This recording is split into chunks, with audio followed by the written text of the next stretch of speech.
फैज़ एक अलग चीज़ है, दुआ एक अलग चीज़ है, तरीका एक अलग चीज़ है।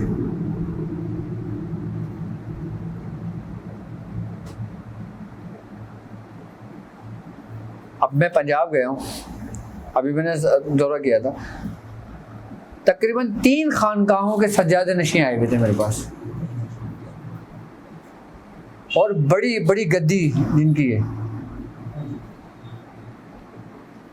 मिलने आए थे और कह रहे हैं कि हमने आज तक किसी की वीडियो नहीं देखी आपके सिवा। लेकिन हमें इतना याद है कि जब हम छोटे थे ना, तो हमने अपने बाप के मुंह से ये बातें सुनी थी, तो इसलिए आप में दिलचस्पी हमारी बढ़ गई। लेकिन उस वक्त हमारी उम्र, हमने सारी उम्र खेलने कूदने में गुजार दी।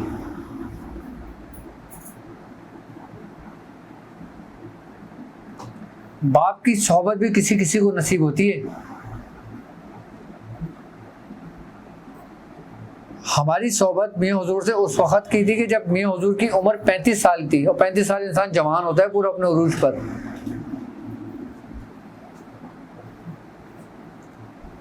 लगा लो सन 1962 से 98 तक कितने बरस हुए?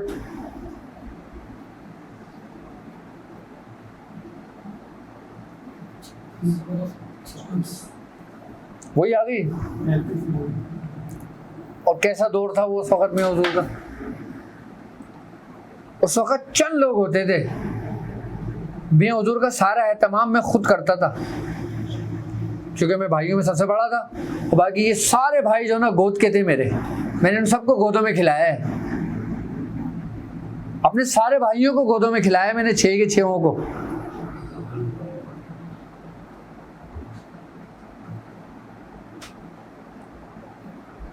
पापा के लिए गर्म पानी करना, इन बच्चों के लिए फिडर गर्म करना, फिडर इनको पिलाना। आज इन बच्चों से पूछना कि इन बच्चों को मैंने फिडर तक पिलाई है गोद में बिठा के अपने, और खुद बनाकर। यहाँ तक कि पापा के कमरे की सफाई में करता था जब पापा पढ़ाई पे आया करते थे, बैठा करते थे। हमें कुछ मिला है ना तो इसी खिदमत की वजह से मिला है। और उस वक्त की कि जब मियाँ का अपना उरूज पे था, जब एक पाँव पे बैठे रहते थे ना, और अगर हमें बोल दिया तुम हो ना भी यहाँ, मैं कहता था हाँ हूँ, तो मैं भी 6-6 घंटे खड़ा रहता था वहाँ पे। वो मियाँ बैठे रहते थे कि मुझे बोला है कि तुम यही हो ना भी। भले हम नहीं पढ़ते थे, अगर लाइट चली गई, मियाँ हुजूर लेटे में, तो हम पंखा चल रहे हैं, और चाहे वो 3 घंटे हो गए हमें पंखा चलते हुए।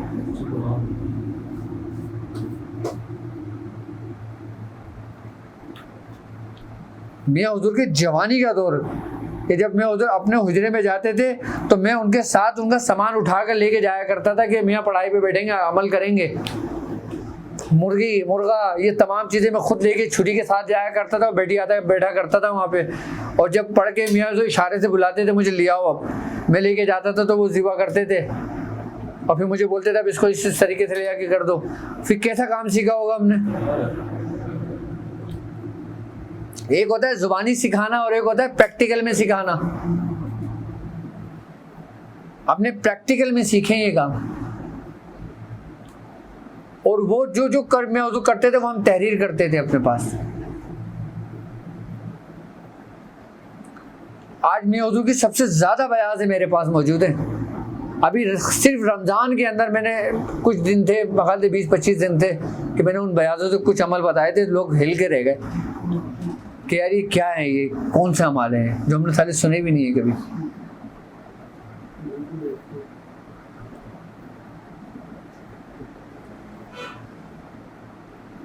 आपने नाम तो सुने, ये अमल नहीं सुने थे। और उस एक एक अमल के कितने तरीके बताएं, और अभी तो सिर्फ अमल करने के तरीके बताए थे, उसका इस्तेमाल करने के तरीके नहीं बताए।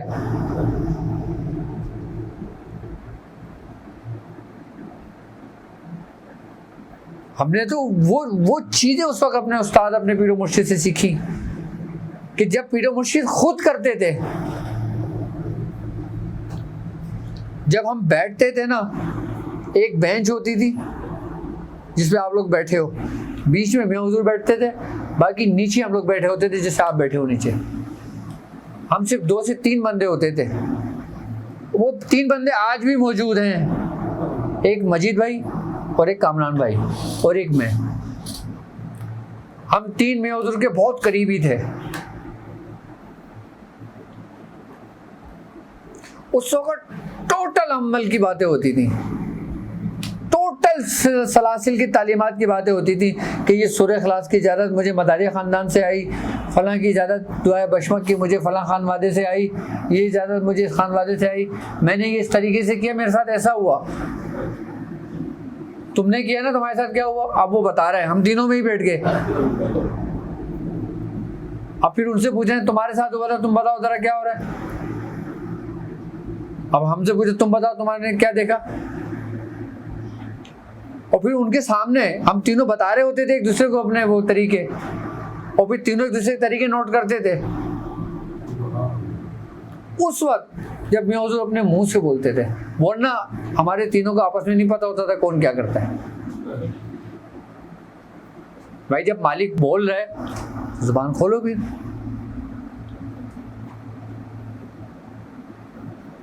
अच्छा, उनका पूछने का अंदाज ही अलग होता था, वो डायरेक्ट नहीं पूछते थे, अरे तुम्हारे साथ भी तो हुआ था। अब क्या वाले वरना करता नीचे झुकाए। हमने तो बहुत और देखा है, हमने ऐसे ऐसे ड्यूटी वाले लोगों को वहां आते हुए देखा है, हमने बकायदा, बल्कि हमें तो उन्होंने हमारी खिदमत करी है। उस वक्त में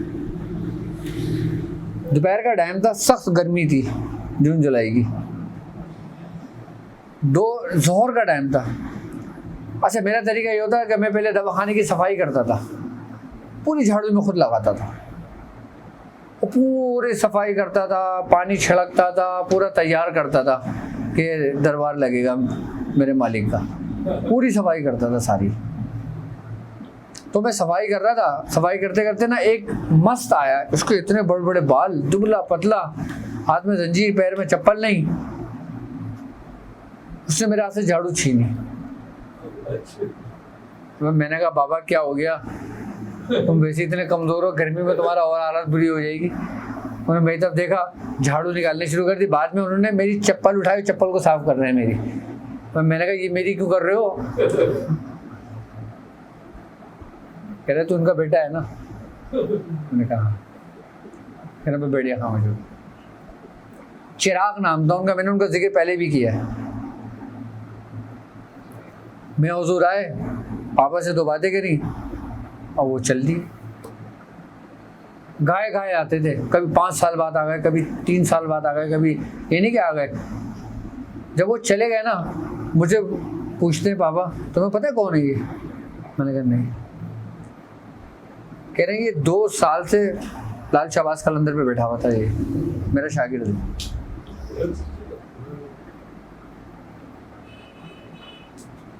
मैंने कहा अब इसको कहाँ भेजा? कह रहे पंजाब। और कब की बात है? 20 साल पहले की। अब का नहीं पता वो जिंदा है या नहीं है।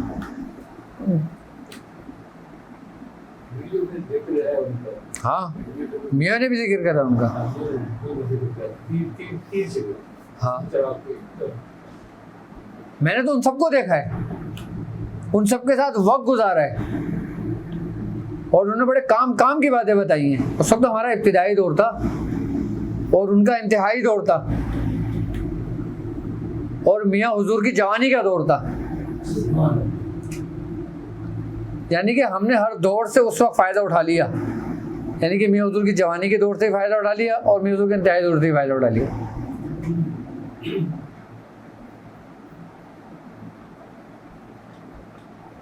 वो दौर वो था।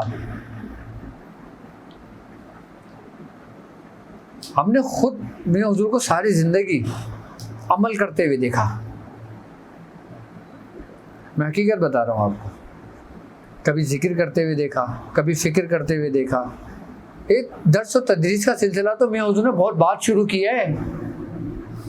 जब ये सिलसिला शुरू किया ना तो वो सिलसिला ख़त्म किया है। उसके बाद फिर लिमिटेड हो गए थे मियाँ। उन्हें पहले किसी से नहीं मिलते थे, मगरिब के बाद घर गए, अपना मुसल्ला ली, तस्बीह लिया, बैठ गए हम। और हमारे खेलने कूदने के दिन, लेकिन हमारे अंदर वो थी नहीं, हमारे अंदर सिर्फ यही था, हमारी ज़िंदगी का मकसद ही यही था।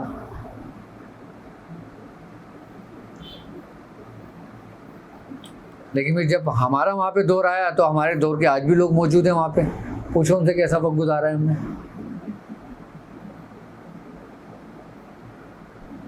पहले मियाँ प्रैक्टिकल करवाते थे, खाली समझाते नहीं थे।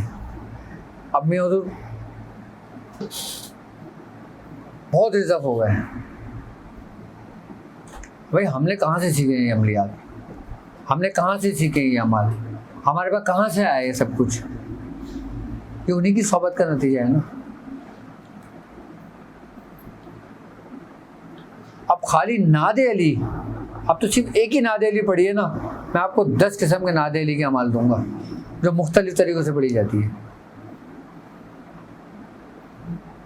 और हज़रत शेख गौस मोहम्मद गवालियर रहमतुल्लाह अलैह से मंसूब है, हज़रत वजीउद्दीन गुजराती रहमतुल्लाह अलैह से मंसूब है, हज़रत शेख बहाउद्दीन ज़िक्री मुल्तानी रहमतुल्लाह अलैह से मंसूब है, नहीं हज़रत शेख बहाउद्दीन नक्शबंद से।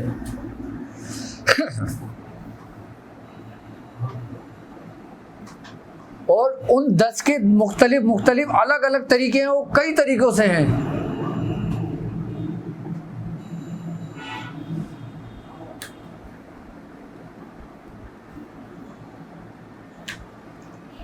लेकिन आप इस तमाम चीज़ें आपके लिए कोई फ़ायदेमंद नहीं है। आपके लिए फ़ायदेमंद सिर्फ एक ही चीज़ है, क्या? अपना इब्तिदाई वक्त। हमने इब्तिदाई वक्त में जो सीखा ना, वो हमारे आखिरी सांस तक हमारे काम आएगा। लेकिन आप लोग अपना इब्तिदाई वक्त ज़ाया नहीं करो, पढ़ाइयों के चक्कर में नहीं पढ़ो, उतना पढ़ो जितना दिया गया। अपनी मर्जी से पढ़ोगे तो फिर सारी जिंदगी पढ़ते रहोगे, मालिक की मर्जी से पढ़ोगे तो फिर तुम्हें वो कुछ भी मिलेगा जिसकी तुम्हें तमन्ना है।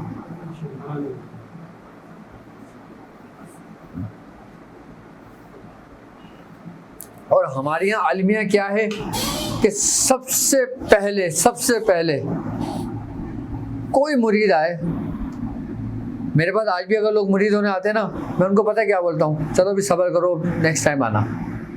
मैं एकदम नहीं मुरीद कर लेता। पंजाब में इतने लोग आए मेरे पास, मैं कहता हूँ अच्छा नेक्स्ट टाइम आऊँगा ना फिर कर लूँगा, इतने तुम समझ लेना पूरे अच्छी तरीके से। भाई किस बात का जल्द फैसला? आज भी मेरे पास मुरीद होना है, मैंने कहा अच्छा नेक्स्ट टाइम आओगे फिर कर लूँगा। वरना लोग बैठे होते हैं, आजा भाई मुरीद हो जा, जल्दी आजा, ओ इसको भी लिया, उसको भी लिया, लिमिटेड। जब मूड हुआ कर लिया। हमने वो तरीका अपनाया जो हमारे मियाँ का है, खालिसन वो तरीका। और मैं ये ऑन एयर बात कह रहा हूँ, खालिस वो तरीका जो उनका तरीका था।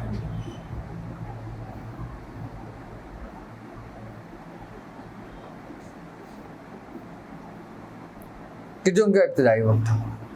क्योंकि हमने देखो, तुम अगर मेरा इब्तिदाई वक्त देखोगे ना तो तुम वो अपनाओगे।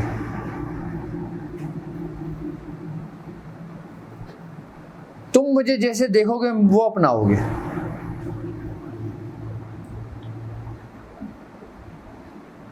जो काम देखोगे वो अपनाओगे।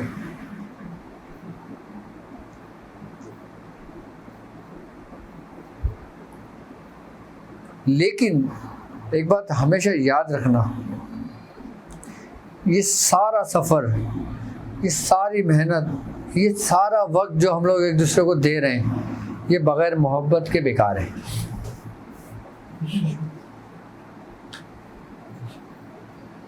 बग़ैर मोहब्बत है तो सब है, मोहब्बत नहीं है तो कुछ भी नहीं है। अल्लाह तबारक तआला कुरान में कह रहा है ना, और ये दुनिया फरेब के सिवा कुछ भी नहीं है। क्या?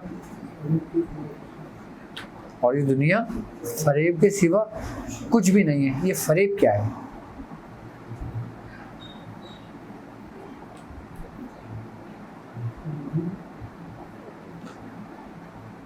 फरेब से क्या मुराद है? तो तुम्हें क्यों भेजा फिर दुनिया में?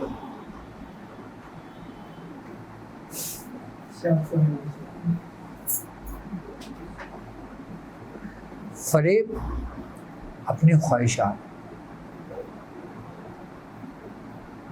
कैसे? आपने कभी VR यूज किया है? क्या कहलाता है?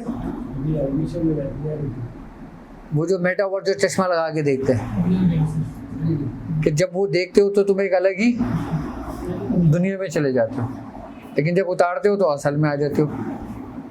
इसी तरीके से जब ख्वाहिशात का चेहरा तुम अपने अंदर से निकाल देते हो तो तुम रूहानियत को देखते हो, और जब ख्वाहिशात का चेहरा पहन लेते हो तो वही VR लगा लेते हो।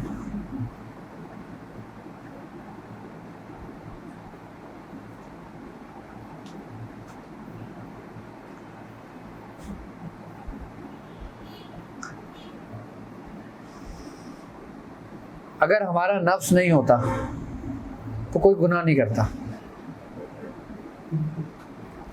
ऐसा ही है ना? तो नफ्स है क्या?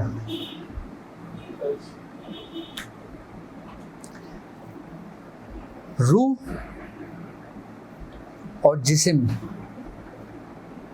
जब ये दोनों मिले ना तो तीसरी चीज वजूद में आई जिसको कहते हैं नफ्स। अब रूह जिस्म से निकली, नफ्स बाकी रहता है? मर जाता है। यानी कि रूह जिस्म में है तो नफ्स है, यानी कि नफ्स ख्वाहिशात का नाम नहीं है जिसको हम कहते हैं, वो इसके मिलाप का नाम है। अब इसके मिलाप से दो तहरीकें पैदा हुई।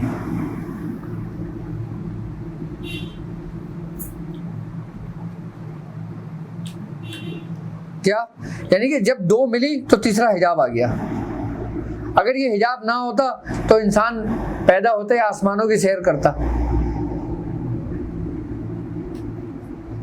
पैदा होते ही आसमानों की सैर करता।